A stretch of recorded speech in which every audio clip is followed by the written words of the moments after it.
Начало бровей – одна из основных точек EFT. В традиционной китайской медицине она называется Цуань-Джу, BL2. Точка расположена у внутреннего края брови рядом с переносицей и относится к меридиану мочевого пузыря. В EFT простукивание этой области используют в начале каждой последовательности. Исследования показывают, что сочетание ритмической тактильной стимуляции, осознанного внимания, дыхания и когнитивной переработки может способствовать снижению уровня стресса и улучшению эмоциональной регуляции. Теперь посмотрим на эту точку с позиции психосоматики. В эмерджентной архитектуре психики каждая точка — это дополнительный сенсорный сигнал, который участвует в сборке определенного состояния нервной системы. Поэтому начало бровей мы называем точкой прогноза. Почему именно так? Почему именно так? Современная нейронаука показывает, что мозг непрерывно строит прогнозы. Он постоянно оценивает, что может произойти дальше, сравнивает ожидания с поступающими сигналами и заранее готовит организм к наиболее вероятному развитию событий.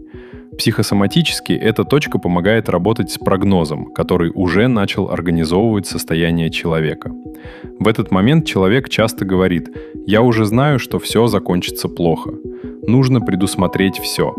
Я постоянно прокручиваю будущий разговор. Не могу перестать думать, что будет дальше». В теле этому состоянию нередко сопутствуют напряжение межбровья, нахмуренные брови, фиксированный взгляд, усталость глаз и ощущение внутренней настороженности. В модели эмерджентной архитектуры психики ритмическое простукивание начала бровей становится еще одним сигналом, который вместе с вниманием, дыханием, словами и образами участвует в перестройке режима работы нервной системы.